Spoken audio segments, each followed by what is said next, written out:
यारो सार जग तो न्यारा है दुखियां गरीबां दा तू बनदा सहारा है तू करदा बेड़ा पार हो जो करदा बेड़ा पार साया न आवे दम न भरोसा यार साया न आवे गुरु चरनां दे विचों सब कुछ पाया है खाली नहीं कोई मुड़िया जो दरी उत्ते आया है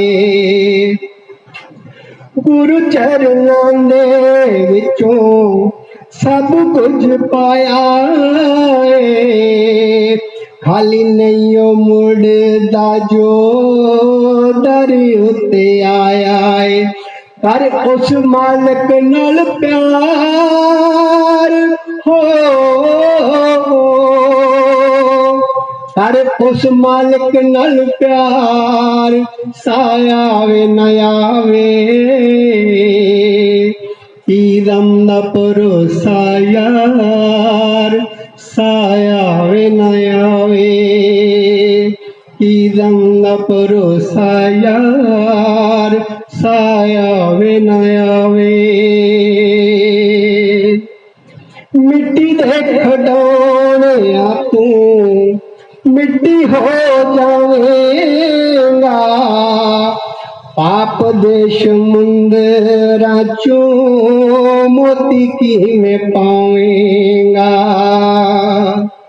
ओ मिट्टी दे खडौने तू मिट्टी हो जावेगा पाप दे समुंदरा चों मोती किवें पावेगा छट इस माया नाल प्यार हो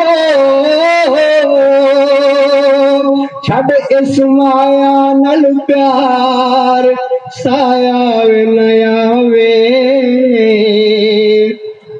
दम न भरोसा यार साया न आवे दम न भरोसा यार साया न आवे माया धात करना गुमान बंदे तरी रह जावेगी तेरी शान बंदे माया धात करना गुमान बंदे तरी रह जावेगी तेरी शान बंदे अजे वक्त ये सोच विचार हो अजे वक्त ये सोच विचार साया न आवे दम न भरोसा यार साया न आवे दम न भरोसा यार साया न आवे। प्यारे साध संगत जी सतगुरु स्वामी जी महाराज की सतगुरु स्वामी जी महाराज की जय। गुरु कई साध संगत जी दास का आपके चरणों में शत शत प्रणाम है। थोड़ी देर पहले मेरे वीर मेरे भाई साहब श्री कीमती लाल जी उन्होंने 102 शब्द सुनाए। एक शब्द में उन्होंने बताया कि आदमी कोई तीर्थों पे जाता है, कोई कुछ करता है, कोई कुछ करता है, किस लिए? परमात्मा को पाने के लिए। हर जीव चाहता है कि मैं परमात्मा को मिलूं, परमात्मा मुझे मिले। परमात्मा को पाने के लिए हर जीव अपने अपने ढंग से, कोई मंदिरों में जाता है, कोई मस्जिद में जाता है, कोई तीर्थों पे जाता है, कोई धार्मिक किताबें पढ़ता है। भगवान को पाने के लिए केवल मनुष्य जूनी ही है, जो गुरु महाराज ने बड़ी अपार कृपा की है कि हमें मनुष्य जन्म मिला है। मनुष्य जन्म लेके हम परमात्मा को पा तो सकते हैं, पर पाने के लिए क्या करना पड़ता है? महापुरुष, संत महात्मा जो उस मालिक का सिमरन करते हैं, उनकी संगत करनी पड़ती है। उनकी संगत करेंगे, वो हमें रास्ता बताएंगे। जो रास्ता वो बताएंगे, जब हम उस रास्ते पे चलेंगे तो फिर हम उस परमात्मा को पा सकते हैं। वो परमात्मा जो सबका है, वो अलाही ताकत एक ही है। उसको हम राम कहें, रहीम कहें, वाहेगुरु कहें या अल्लाह कहें, वो एक ही सुप्रीमो पावर है।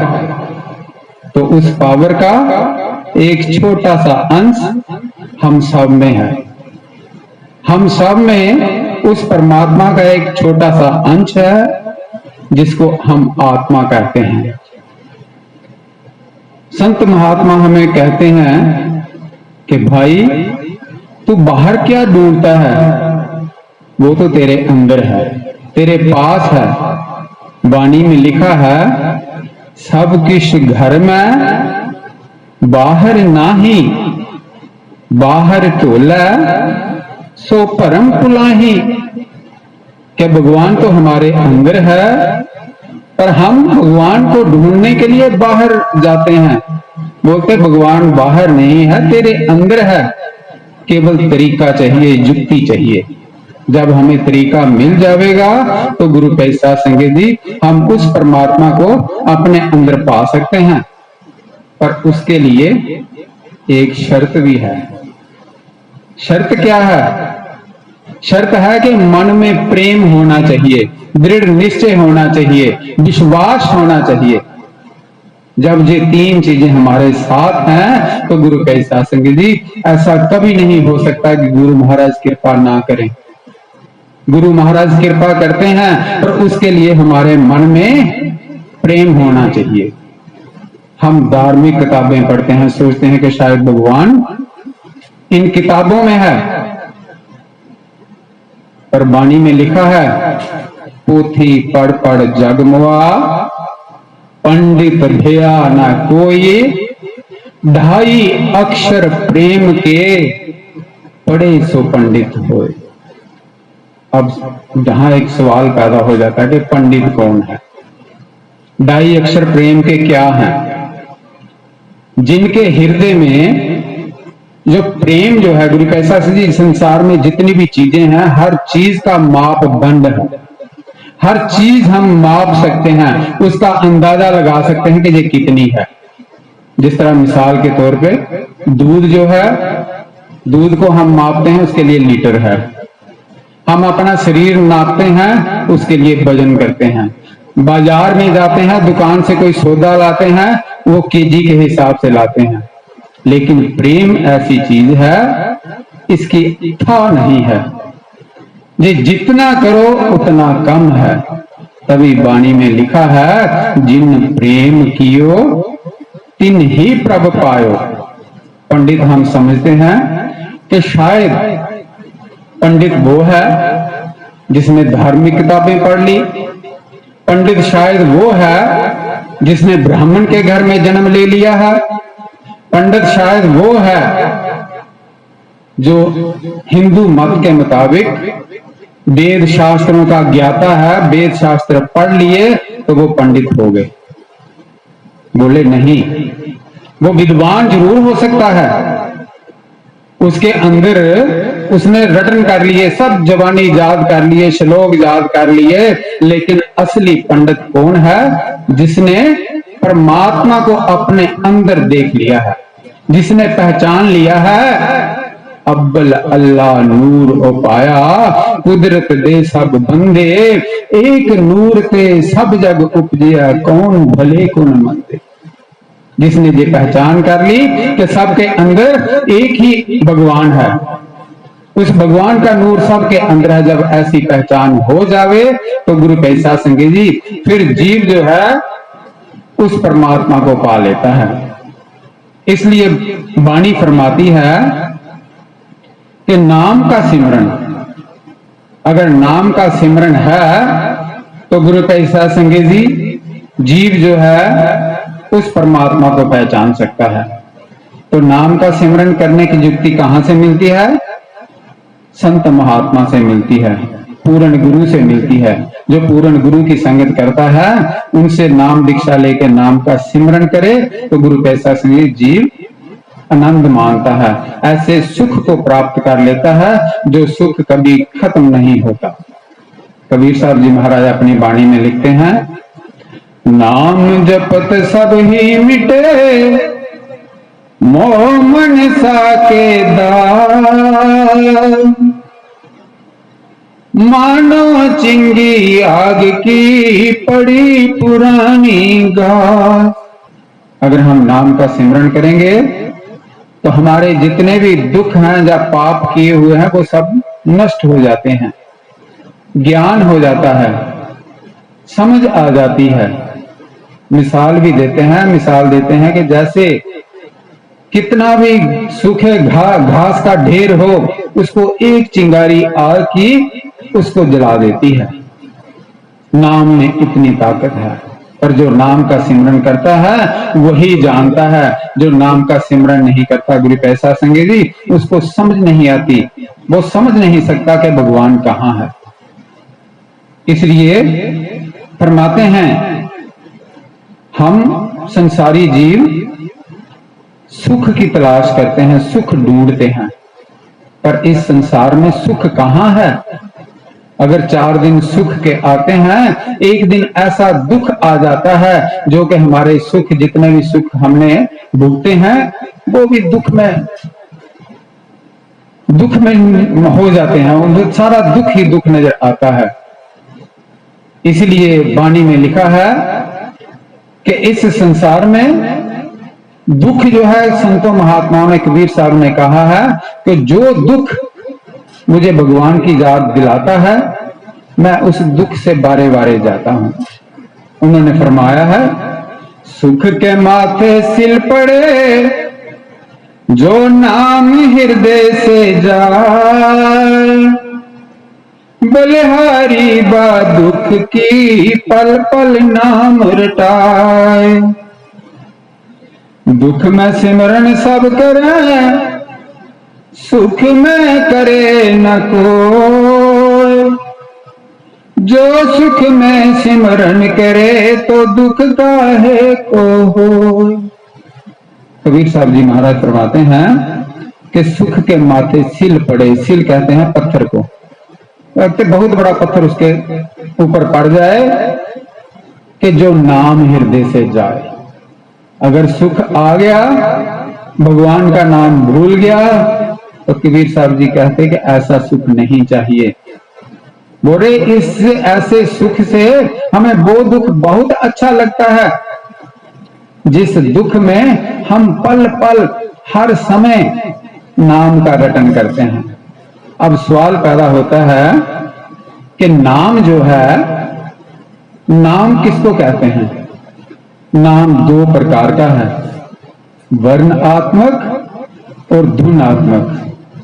वर्णात्मक नाम जो है वो लिखने, पढ़ने, बोलने में आता है, लेकिन धुनात्मक जो नाम है वो लिखने, पढ़ने, बोलने में नहीं आता।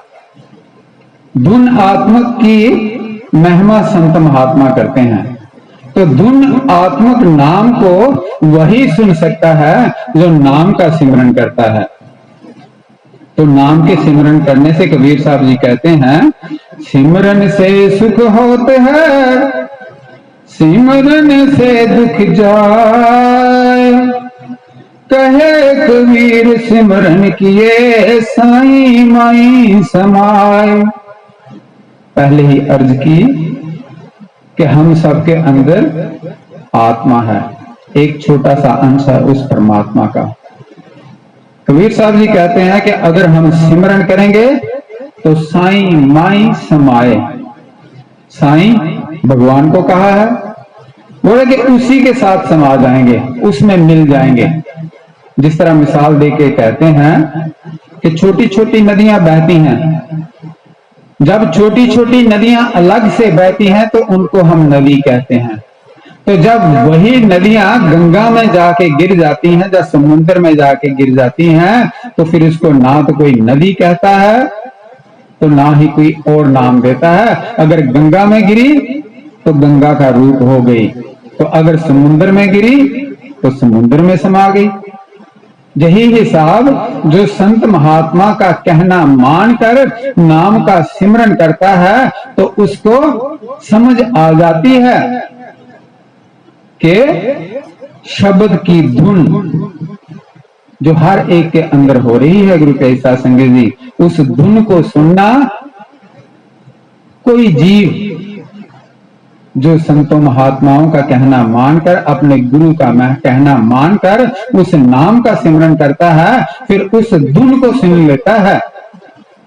जो धुन स्वामी जी महाराज समझाते हैं, जब नाम दीक्षा देते हैं उस समय वो समझाते हैं कि कहाँ उठ रही है, उसमें धुन भी है और प्रकाश भी है।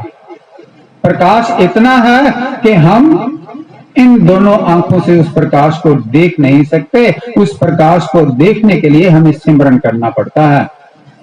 पलटू साहब जी अपनी वाणी में लिखते हैं, उन्होंने कहा है, उल्टा कुआं गगन में तिसमें जरे चिराग, तिसमें जरे चिराग बिन रोगन बिन बाती, 6 रुत 12 मास जरत रहत दिन राती। पूरा गुरु जे मिल्या होवे वाकी नजर में आवे, बिन गुर नाही और कोई दर्शावे। निक से एक आवाज चिराग की ज्योति माही, ज्ञान समाधि सुना और कोई सुनता नाही।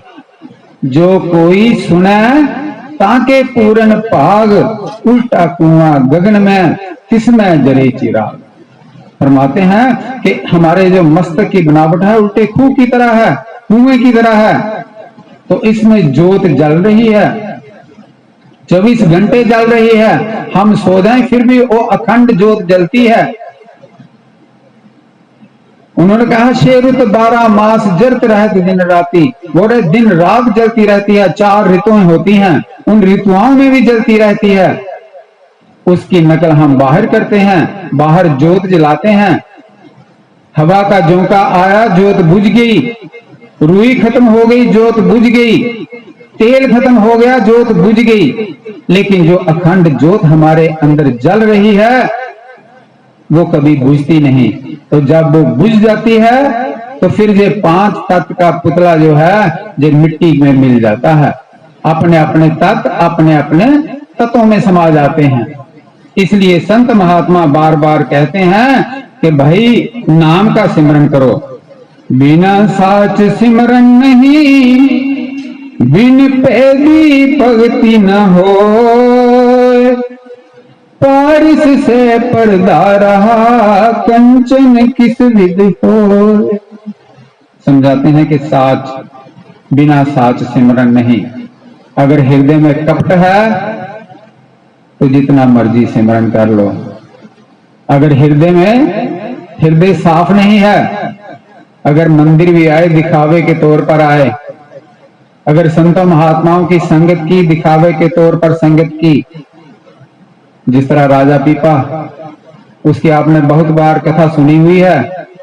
राजा पीपा के मन में आ गया कि मैं गुरु महाराज से नाम दीक्षा लेना चाहता हूं। गुरु रविदास जी उनके पास चले गए, जाके बोले जी मुझे नाम दीक्षा चाहिए। उन्होंने क्या किया, बोला जल्दी कर, हाथ कर। बुक कर, बुक बोलते हैं दोनों हाथों को इस तरह करना, दोनों हाथ कर। वो राजा ने दोनों हाथ किए। वो कौम का राजपूत था, गया अंधेरे में कि कोई देख ना ले मैं गुरु किसको धारण करने जा रहा हूं।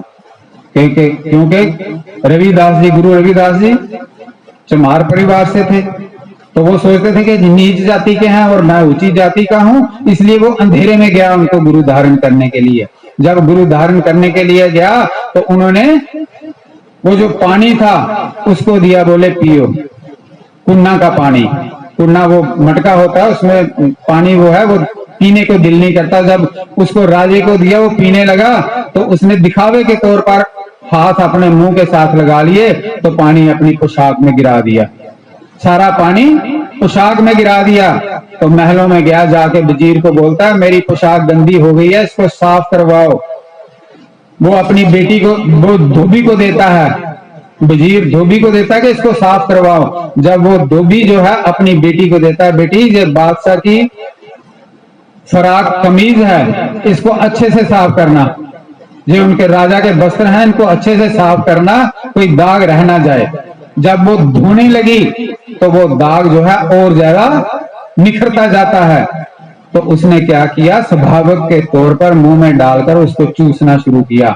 जब उसको चूसना शुरू किया तो उसके वज्र कपाट खुल गए, उसके वज्र कपाट खुल गए, ज्ञान हो गया। जब ज्ञान हो गया तो उसकी भी महिमा संसार में होने लगी, गुरु रविदास जी की बेटी की। तो अब बादशाह के मन में आया कि गुरु रविदास को तो मैंने गुरु धारण नहीं की, चलो मैं ये जो अब नई कोई वो आई हैं क्या कहते हैं कि ऋषि, इनसे जाके मैं दीक्षा लेता हूं। जब उनके पास गया तो अभी बादशाह दूर ही था, तो वो लड़की खड़ी हो गई। जब लड़की खड़ी हो गई तो बादशाह ने सोचा ये मेरा आदर सत्कार करने के लिए खड़ी हो गई है, तो बोलने लगा बेटी मैं तो आपसे कुछ लेने आया हूं, आप खड़े क्यों हो गए?